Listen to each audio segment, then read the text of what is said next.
Hello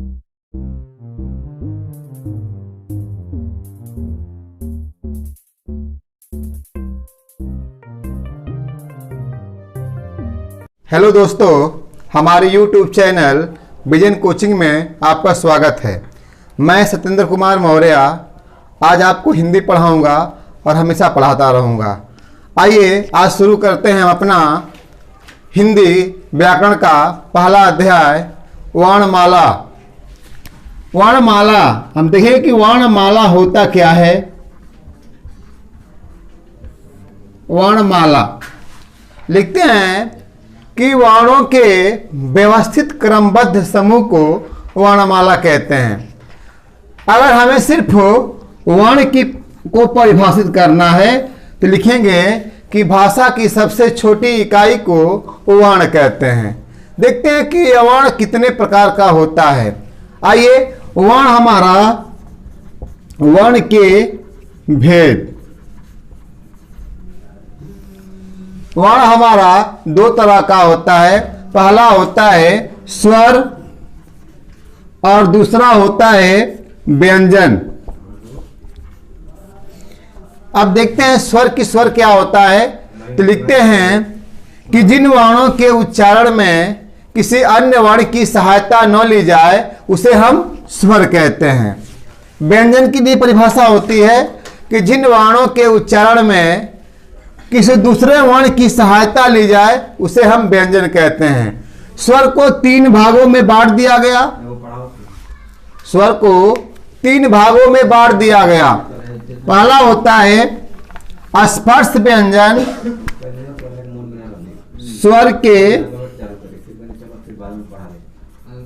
भेद। पहला होता है स्पर्श व्यंजन, हर्ष स्वर। दूसरा होता है दीर्घ स्वर और तीसरा होता है प्लुत स्वर। आइए देखते हैं कि हर्ष स्वर क्या होता है और दीर्घ स्वर क्या होता है और प्लुत स्वर क्या होता है। लिखते हैं हर्ष स्वर में कि जिन वर्णों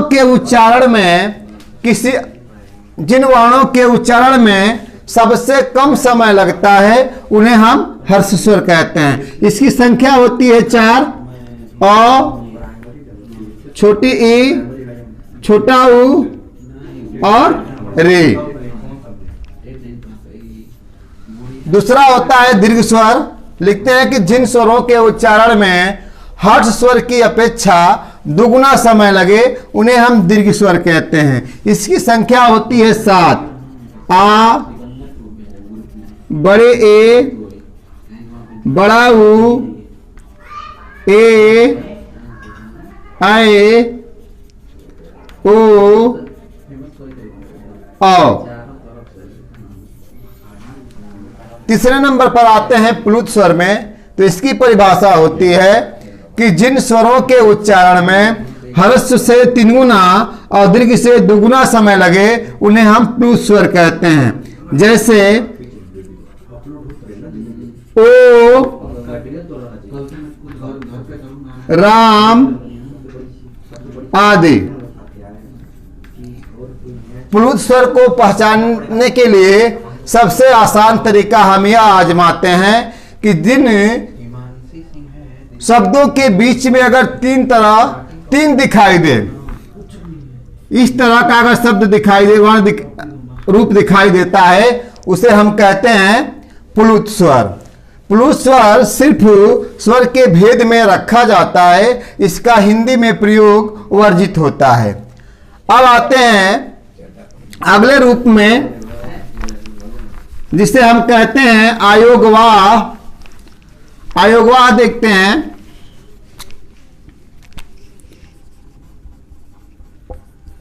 अयोगवाह। अयोगवाह क्या होता है? लिखते हैं कि जिन वर्णों के उच्चारण में ध्वनियां 2 स्थानों से निकलती हों, जैसे नाक और मुख, वैसे वर्णों को हम अयोगवाह कहते हैं। आयोगवा के दो भेद होते हैं। पहला होता है अनुस्वार और दूसरा होता है विसर्ग। अनुस्वार जैसे अंग, विसर्ग जैसे अह। तो अनुस्वार क्या होता है, यानी अनु मतलब बार बार, स्वर मतलब स्वर, बार बार जब स्वरों का उच्चारण हो वहां पर हम अनुस्वार होता है। जैसे अंगद, रंग आदि। विसर्ग का मतलब होता है ह, इसकी ध्वनि निकलती है ह से। लिखते हैं कि जब किसी वर्ण के उच्चारण में ह ध्वनियों का निष्कासन हो वहां पर विसर्ग होता है। जैसे अतः, अतय, रामः आदि। अब अनुस्वार का एक रूप और होता है जिसे हम कहते हैं अनुनासिक।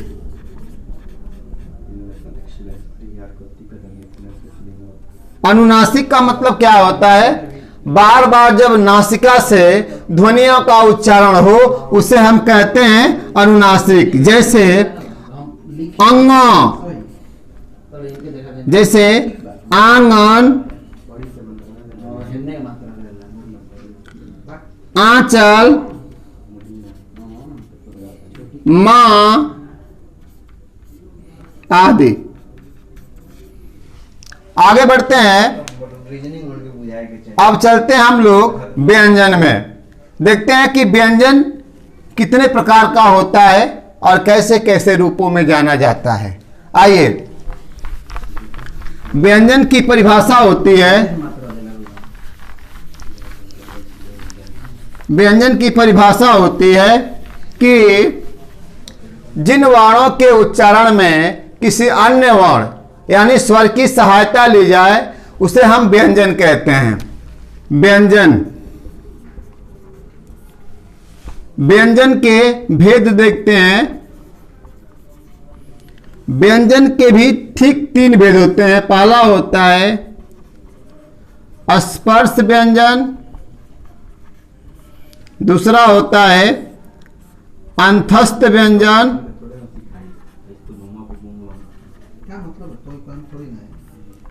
और तीसरा होता है ऊष्म व्यंजन। आइए देखते हैं स्पर्श व्यंजन क्या होता है।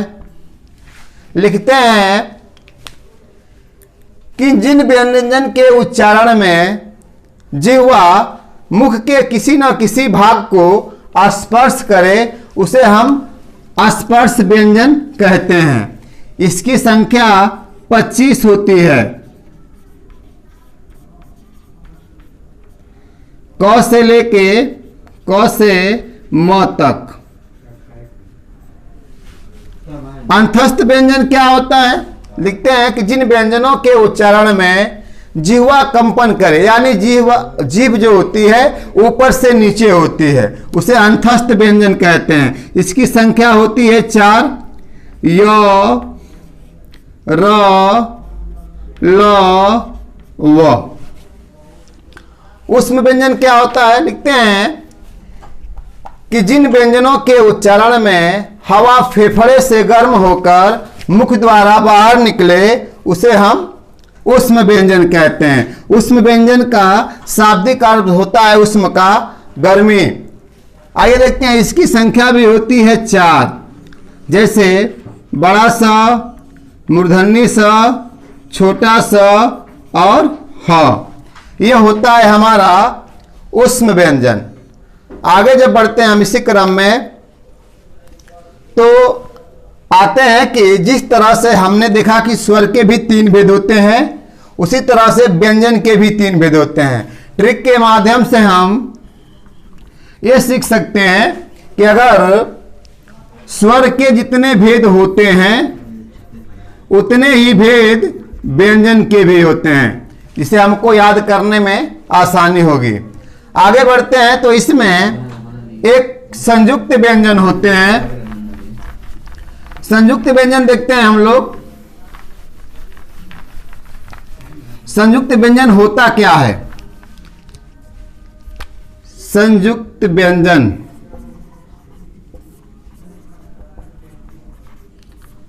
लिखते हैं कि जब एक से अधिक व्यंजन मिल करके एक साथ जुड़ करके किसी नए व्यंजन का निर्माण करते हैं, वहां पर संयुक्त व्यंजन होता है। जैसे छ, त्र, स्र और ज्ञ। अब ये देखते हैं कि ये व्यंजन अगर संयुक्त व्यंजन है तो किन अलग अलग व्यंजनों से बने हुए हैं। जैसे यहां पे लेते हैं छ है तो क हलंत लगाकर स, ये बन जाता है हमारा छ। अगला है त्र, तो लेते हैं त पे हलंत लगा के र लिख कर हो जाता है ये त्र। फिर स्र है तो बड़ा स पे हलंत लगाएंगे और र लिख देते हैं तो ये हो जाता है स्र। ज्ञ की बात आती है तो लिखते हैं ज पे हलंत लगाकर इया कर देते हैं तो ये हो जाता है ज्ञ। ये हमारे संयुक्त व्यंजन हैं। आपको याद दिला दें कि हिंदी में मूल व्यंजन 33 होते हैं। अभी आप लोगों ने देखा स्पर्श व्यंजन में 25, अंतस्थ में 4,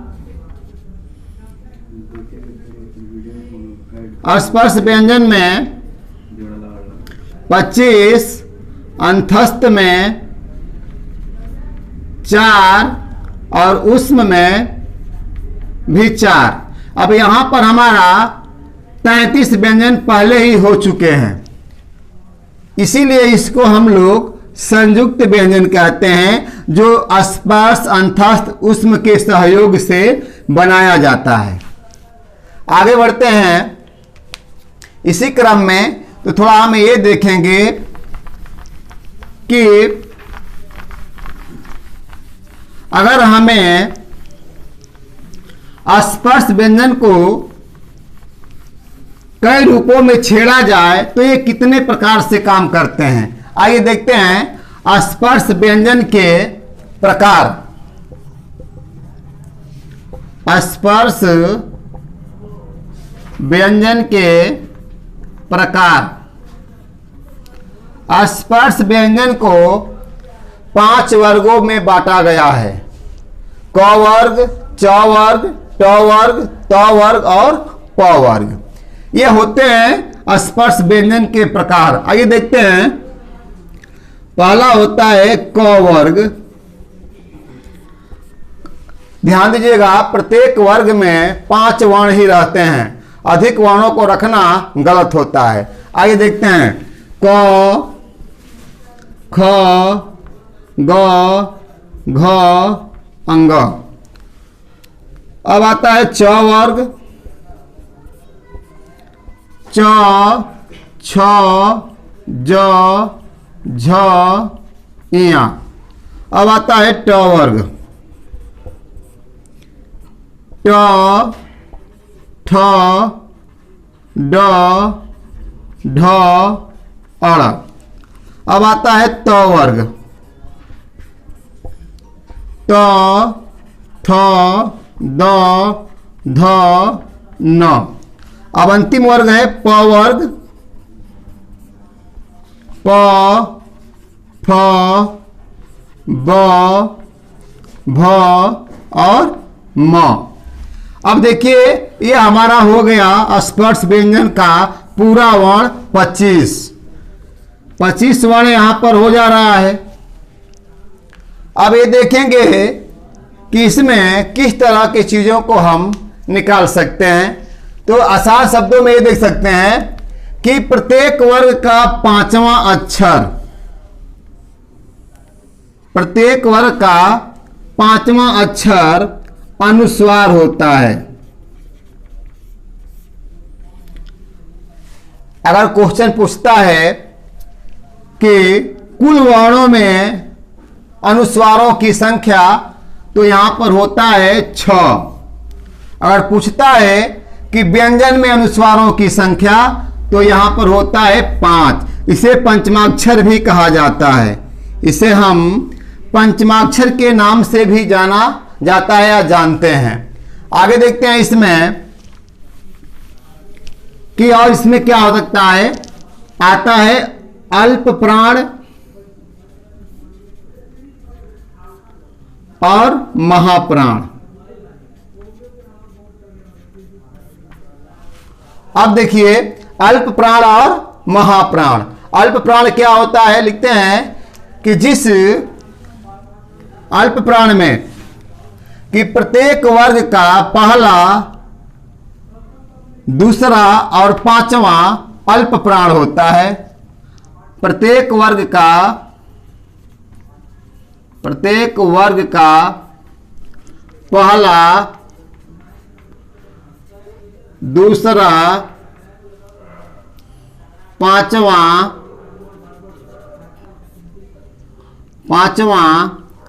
अल्प प्राण होता है तथा साथ में अंतस्थ व्यंजन य, र, ल और व ले लेते हैं। महाप्राण में दूसरा और चौथा होता है। प्रत्येक वर्ग का दूसरा और चौथा वर्ण तथा साथ में ऊष्म व्यंजन जोड़ देते हैं। स,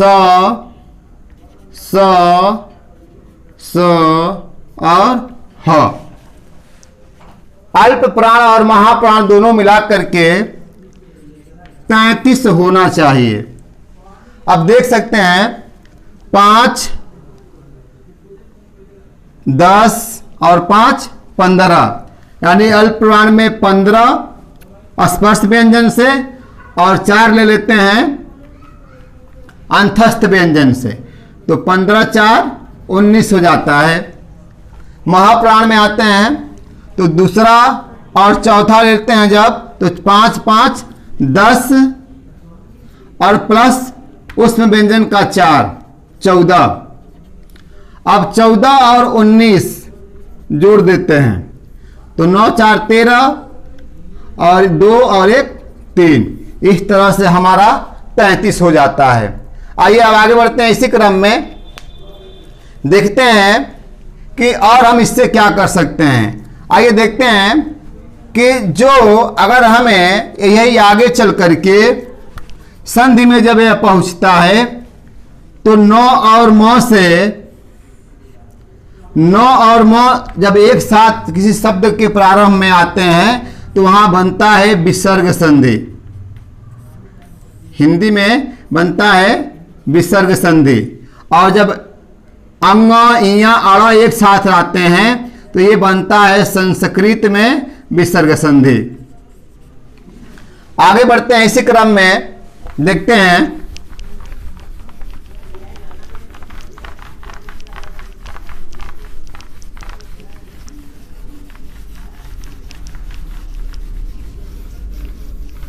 अब हम देखते हैं वर्णों का उच्चारण स्थान।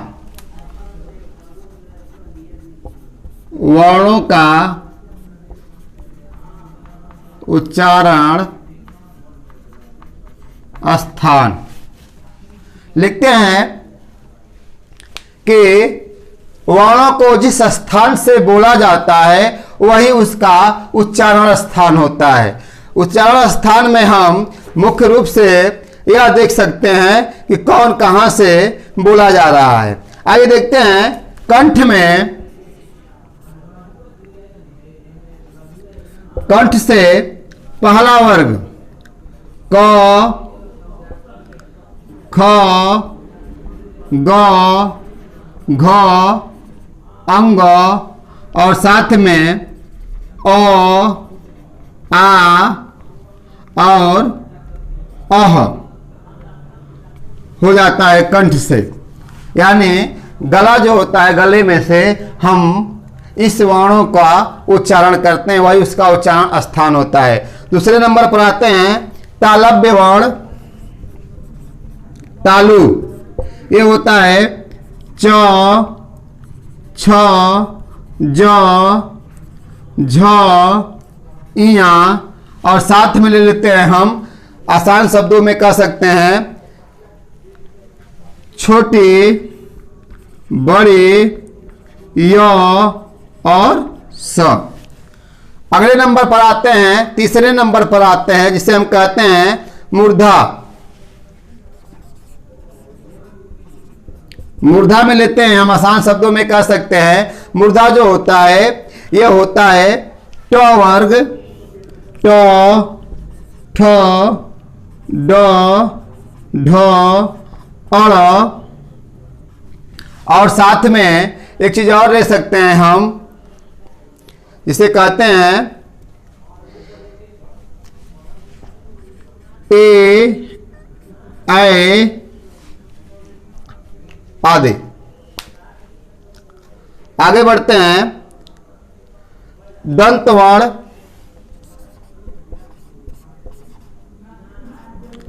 दंत से हम क्या निकालते हैं, इसके लिए आसान शब्दों में हम देख सकते हैं त, थ, द, ध, न, ये हमारा तो वर्ग है, ये पूरा इसमें आता है, और साथ में हम लेते हैं ल, स और ल, ल, स और र। अगले वाले पे आते हैं, जिसे हम कहते हैं, आसान शब्दों में कह सकते हैं ओष्ठ। ओष्ठ से जो निकलता है, ओष्ठ से निकलता है, इसके लिए हम आसान शब्दों में कह सकते हैं कि ओष्ठ से क्या क्या निकलता है। तो ओष्ठ से जो होता है प, फ, ब, भ, म, और साथ में छोटाऊ, बड़ाऊ, छोटाऊ और बड़ाऊ।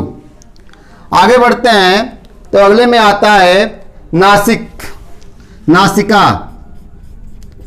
नासिका से हम प्रत्येक वर्ग का पांचवा अक्षर ले लेते हैं, जैसे अंग,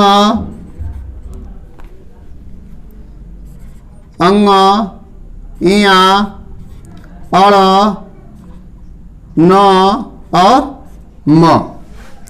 आगे बढ़ते हैं, तो हम आते हैं कंठ। कंठ पर, कंठ और तालव्य, कंठ और तालव्य,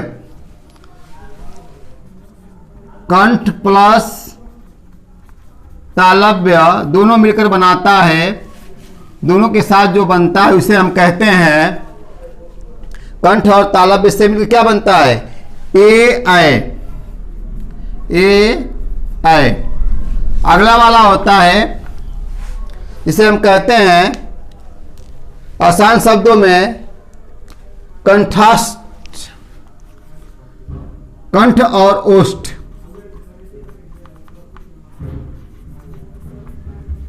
ओ, औ, यह होता है हमारा। अब आते हैं दंत, दंतोष्ठ से।